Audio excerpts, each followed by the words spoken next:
So now, let's take a look at the latest state of the races for other Just Democrats running for Congress in California. Audrey Denny in the 1st District of California, I thought she had good energy, a right attitude, was doing the right things to get into the runoff. And in the beginning of the night, she was in 5th place, and I thought, we literally had this discussion, and I said, well, maybe I'm not a good judge. Maybe that doesn't mean anything. Well, it turns out, no, I am a good judge. Audrey Denny in 2nd place, and now looks to be in very good shape to make the runoff. So she's at 16.3%. Her Democratic opponent is at 12.4%, so almost a 4-point lead, and now a solid 49% reporting. Yeah. So that's a real number, and that puts her in a really good position to get into the runoff. Still a Republican-held district, and the Republican got more votes, but there's a lot of Democrats who split up the vote there. The incumbent is only at 51.8%. That's vulnerable. So, and I think people still are underestimating the blue wave, and I know I don't want to make people get complacent, but people are motivated, even more so than the Tea Party in 2010, which a lot of people like to compare it to. But Trump is the kind of president that could energize a Tea Party-ish wave for Democrats, even more so in 2018. And we haven't even, I know that it feels like the whole thing was a disaster, but we haven't even had a disaster yet. So Trump is capable of a mega world-changing disaster, and it hasn't happened yet. And thank God, I don't want it to happen. Yeah. But because he could exploit something like that. I was reading Naomi Klein's book, and she talked about how if something horrific was to happen, he could just completely manipulate it in the way Bush manipulated 9/11, and that could be. I don't want anything to happen because he could actually generate support or go to war or something like that. I keep coming back to it. I don't know how they haven't yet.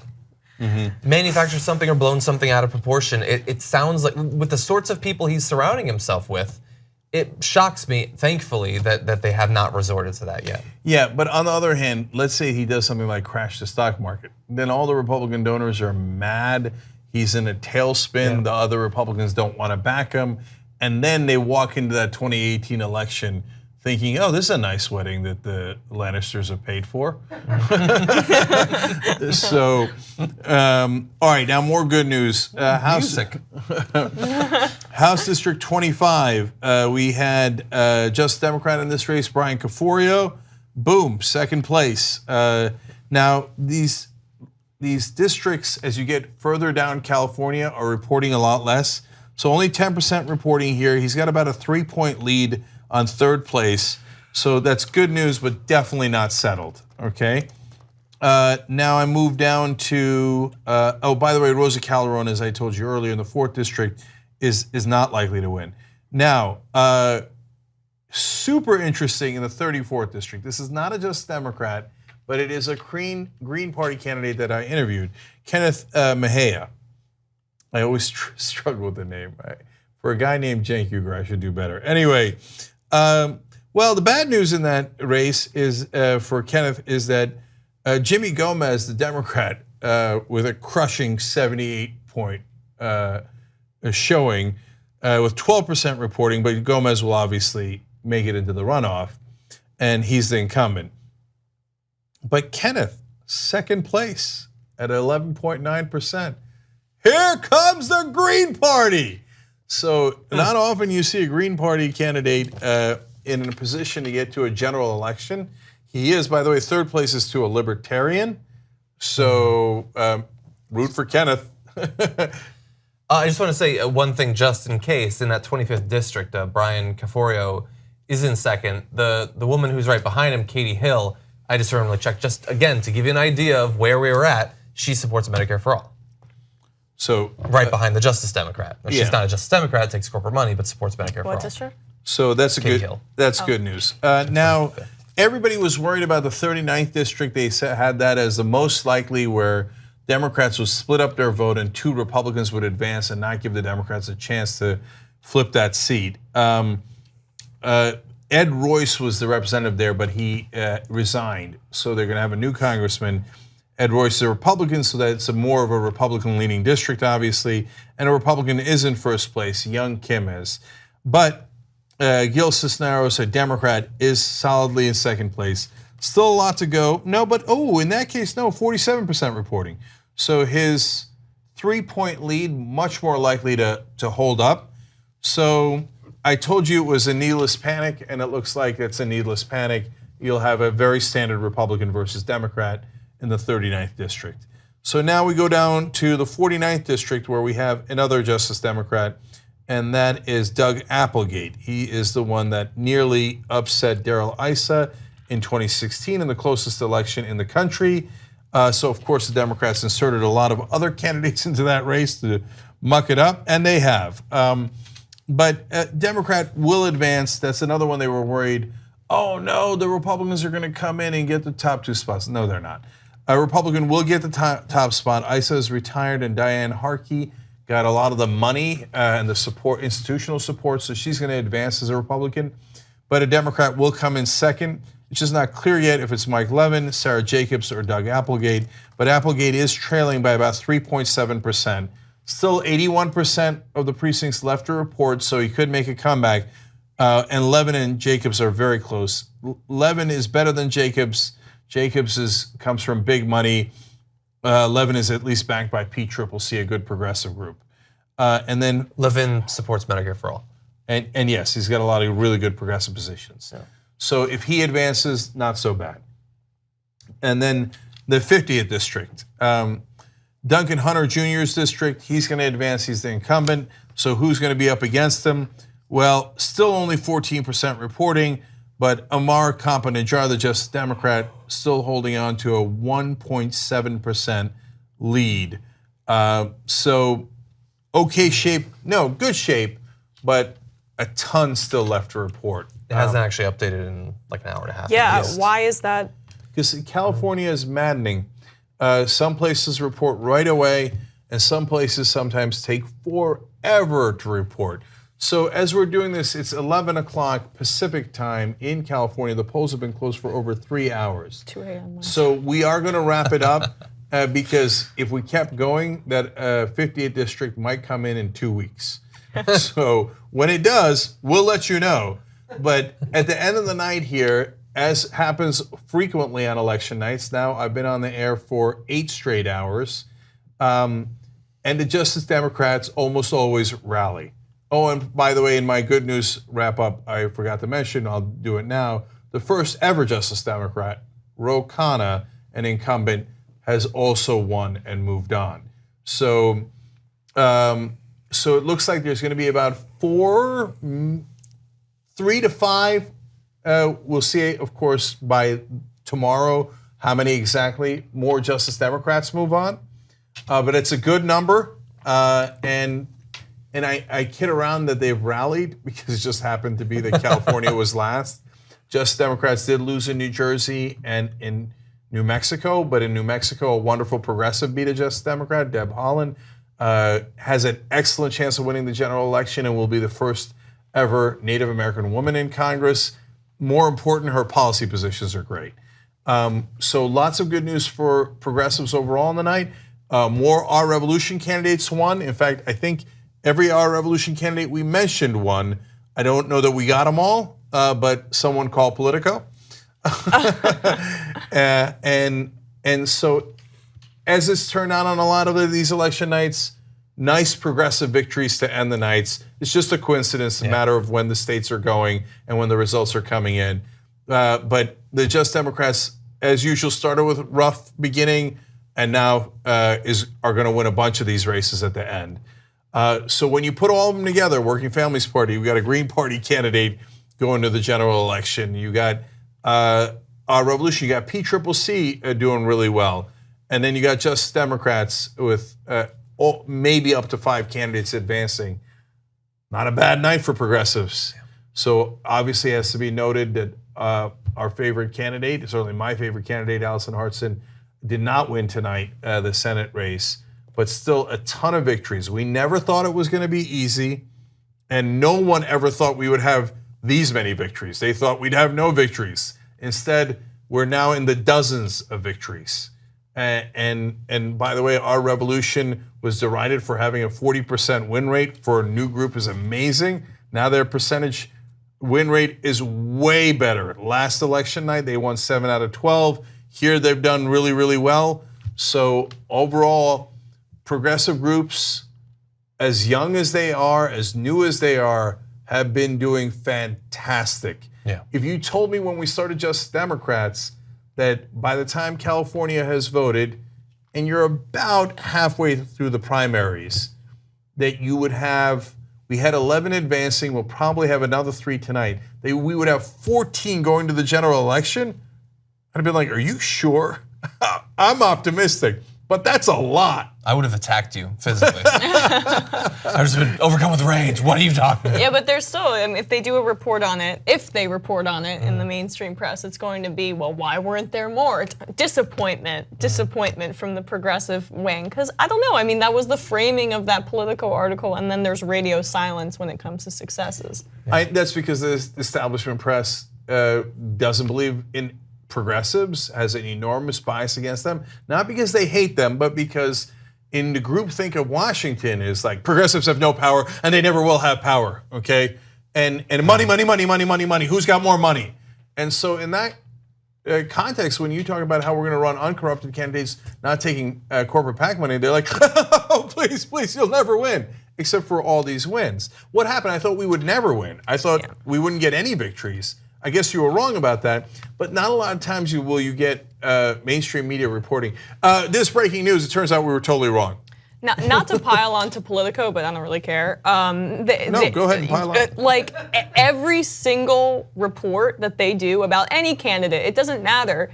It's about their fundraising power and how much money they raise. Like New York Times, Washington Post, they won't obsess over that in the way Politico does. And the only time a progressive gets credit in a Politico piece, for the most part, is, wow, they really exceeded expectations and they raised a lot of money. I mean, that's all they see. And it's unbelievable to me as someone who doesn't live in Washington and someone who covers politics that that's the only thing that they care about. Never policy, just fundraising, and they are the worst of all of the major outlets when it comes to that.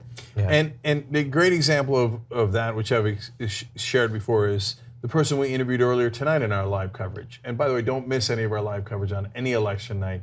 Always go to tyt.com/live or get the app, the TYT app. Just type in TYT in the App Store. And you'll get to see these wherever you are. You can just take it on with you on your phone, obviously. So Cara Eastman, we had her on earlier tonight in this election coverage. She won an upset victory in Nebraska, and she's a Justice Democrat. Politico wrote, ha ha, our revolution didn't endorse her, but didn't mention that Just Democrats did, and that they helped that candidate tremendously. They will only report the negative. They don't realize it, but they have massive bias against progressives and against the uncorrupted. So they revel in that corruption without fully recognizing that they do. It's also just this fetishizing of the establishment that they love. They love being in Washington, they love reporting on it, and they love the esteem of Congress and the men and women there in the White House. And they feel as if they are a part of history and they are a part of the great reporting of Politico when they're actually ass. Well then, I mean, it's gonna be interesting to see as there are more and more incumbents who are endorsed by these groups, more and more incumbent JDs and all that.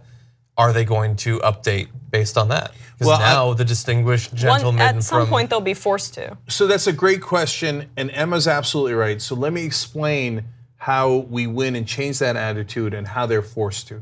By the way, let me note for the record, by the way, John Heenan is another Just Democrat in Montana is in a virtual tie right now. Yeah. And so what's the numbers there? It's not, I wouldn't say, he's down by 1.4%, so 32,070 to 33,460. Okay, they've been going back and forth the whole night. What percentage? 74. 74. So now he's the underdog. Okay, Yeah. But between him and Applegate, we'll see if one of them rises up. So a couple of other candidates possible. So how do the Just Democrats or progressives get real power and flip the establishment press into covering them? Well, first of all, you win some of these general elections. So right now they're still at, they won primaries. It doesn't count. It doesn't count. It doesn't count. Well, I thought you said the establishment Democrats with their more money were going to win these. It doesn't matter. I'm only going to talk about your losses. But you can't keep saying that if we win general elections.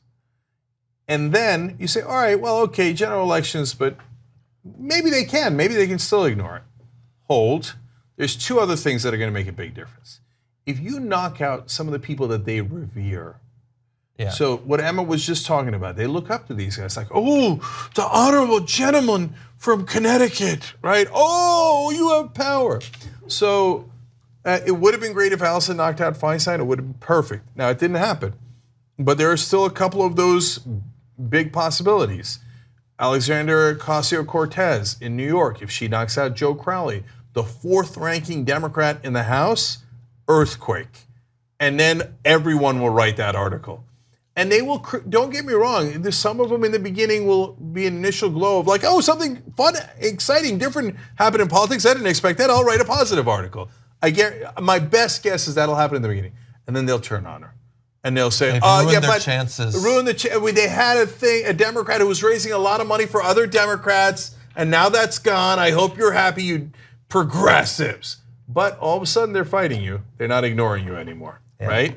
And so that's a good thing. And by the way, that smear job Politico did on our revolution, also, they're not ignoring anymore. Now we're in the fighting stage. You know, the last stage is the one where we win. So finally, when do they absolutely positively have to cover you? Is when you effect a vote in Congress. And by the way, that makes sense. That's where we got to get to. Mm-hmm. Eventually, we got to win the votes in Congress. But the first step is the minute a caucus of Justice Democrats, whether they're 14 or 6 or 24, it doesn't matter. The minute that caucus says no deal, we are not voting with the Democrats and we're not voting with the Republicans, we're not voting with corporate interests, we do not agree to that deal, and they swing a vote. Again, there will be rage in the political class. How dare they? We had a beloved bipartisan compromise that gave everything to our corporate overlords, right? How dare they break that up? These radical leftists. But we got your attention, didn't we? Yeah. So the next time Justice Democrats run, all those guys will write negative articles, but that's a great improvement. But it's just worth noting, I would say, one more thing about media bias, that when it came to the Tea Party affecting change or the Tea Party swing, they were very quick to write those articles, and they were very quick to report on that. But it's going to take a tidal wave of progressives to get even a tiny article in something like Politico. I think we're always going to see that because of the difference in how libs, and I don't mean political libs, but I mean libs in general operate and how the right does. I mean, how much in the beginning after Trump won, and even to this day, every lib reporter for every newspaper is doing profiles in cafes and trying to figure out the Trump voters. Okay, so if Sanders wins in 2020, do you think that like the right-wing publications are going to be heading to San Francisco to find out what are these left-wingers really thinking? How do they live? No, I don't think that's going to happen. Yeah. And one thing that I think. Just again, to prepare ourselves, let's say we get that caucus of 6 to 14 or 20 Justice Democrats. Partly, it's going to matter if they are the minority or the majority party. Are they going to control Congress? But especially, let's say that happens, and then we go another year and a half, and we get in 2020 we get more Justice Democrats and more our revolution, congressmen in there and senators as well, perhaps. And we get a strong progressive president, let's say hypothetically a Sanders. Once he's in power, who is he going to work with in the Senate and in the House? Is he going to spend all of his time bashing his head against Chuck Schumer? Or is he going to work against all of these strong progressives that have been working their way into Congress and the Senate as well? I think he's going to be tapping some of them for executive positions. Others will be helping him shepherd legislation through the process. And then you have to cover them. That's right. And when we get the presidency, which we will in 2020, this whole dynamic is turned on its head. They respect power. So why do they cover the Tea Party more? Well, one, the right wing keep yelling at them and they're scared of the right wing, so they respect that. Two, the Tea Party wasn't actually a grassroots movement. It was funded by the Koch brothers. So that's a lot of money. Yeah. So, I mean, it was, to be fair, it was a grassroots movement in the beginning, and it was immediately hijacked by the Koch brothers. So the politicos of the world were like, oh, money. There's money here, right? And right wing. So that's why they cover those guys more. But the Koch brothers are from Kansas. We're coming to Kansas. Brent Welder has an excellent chance. TYT member, Bernie Sanders delegate, has an excellent chance of beating Kevin Yoder, an establishment Republican with millions of dollars, one of the most corrupt guys in Congress. Payday lenders are his top donors. He takes from the big banks. He takes from everybody. If you beat a guy that corrupt, we view as corrupt, and Politico views as important and powerful and respected. They go, whoa, this guy with no PAC money just beat one of my favorite buddies that I go drinking with who had all the PAC money? Okay, now we got your attention. And he has a team now. That's right, because we got him a staff to run his volunteers. TYT helped raise over $50,000. Today went over $52,000 for Brent Welder. So you guys made that happen. If he beats Kevin Yoder and he shocks those guys and forces them to cover progressives, you made that happen. And Brent's also run a terrific campaign. But the bottom line is, we got to earn it. We got to get to that power. They'll never give it to us. They're not on our side. The idea of a liberal media bias is hilarious and preposterous. And pervasive. They still think that. And it is corporate media. Yes, they're a little bit more socially liberal, but when it comes to economic issues and corporate issues, they are massively conservative. So that is why we say we need a revolution.